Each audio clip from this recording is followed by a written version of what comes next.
আসসালামাইকুম, সবাই কেমন আছেন? আশা করি সবাই ভালো আছেন। তো দেলোয়ার হোসেন সাঈদী সাহেব জাকির নায়েককে নিয়ে যা বলেছিলেন, তো চলুন আমরা শুনে আসি কি বলেছিল। ওকে। আমি সকলের সাথে বন্ধুত্ব করতে চাই, ইসলামের বাণী শোনাতে চাই। দেখছেন ভারতের বুকে ডক্টর জাকির নায়েক কি সুন্দর করে বলে, কথার মধ্যে কোনো উত্তাপ নাই, গাল নাই, গর্জন নাই, তর্জন নাই, কোনো গ্ল্যামার ছাড়া, কোনো বিজ্ঞাপন ছাড়া।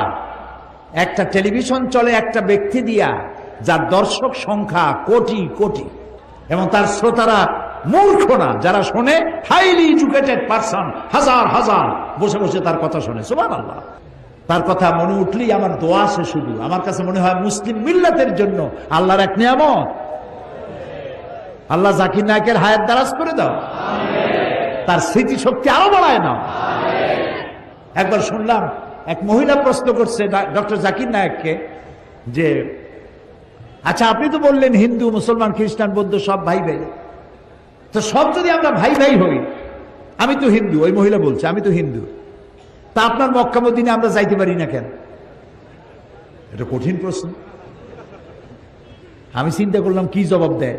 আমার কাছেও জবাব আছে, কিন্তু উনি কি বলেন সেটা শোনা দরকার। উনি জবাব দিলেন, বোন আপনার বাড়ি কই? কই তো ইন্ডিয়ায়। জন্মস্থান কোথায়? এখানে। আমার জন্মস্থান এখানে।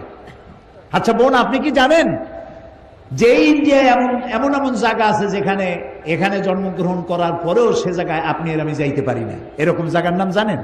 কোন এরকম জায়গা থাকবে কেন? আমি ইন্ডিয়া জন্মগ্রহণ করছি, সব জায়গায় যাইতে পারি। উনি বললেন মোটেই না, এখানে এমন এমন জায়গা আছে যেখানে আপনি আমি প্রবেশ করতে পারবো না, তার নাম ক্যান্টনমেন্ট। ক্যান্টনমেন্টে আপনিও ঢুকতে পারবেন না, আমিও ঢুকতে পারবো না। ক্যান্টনমেন্টে ঢুকবে যারা নিরাপত্তার দায়িত্বে, দেশ রক্ষার দায়িত্বে যারা আছে, যে কোনো মুহূর্তে ডাক দিয়ে বলে জান দেওয়ার জন্য, রক্ত দেওয়ার জন্য, জীবন দেওয়ার জন্য ঝাঁপায় পড়বে, সেসব সেনাবাহিনীর জন্যই ক্যান্টনমেন্ট তৈরি করা হয়। ওখানে আপনি আর আমি যাইতে পারবো না। ইসলামেরও একটা ক্যান্টনমেন্ট আছে, সেটার নাম মক্কা আর মদিনা।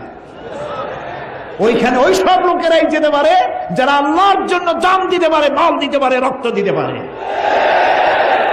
প্রিয় বোন, আপনিও যেতে পারবেন।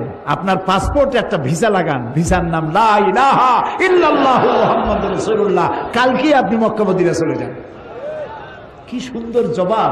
আমার খালি দোয়াই আসলো যে আল্লাহ তাআলা কি ব্রেন তুমি তাকে দিয়েছো। সুবহানাল্লাহ। তো মানুষকে আপনি বুঝাবেন। আমি একবার লন্ডনে এক বাড়িতে দেখলাম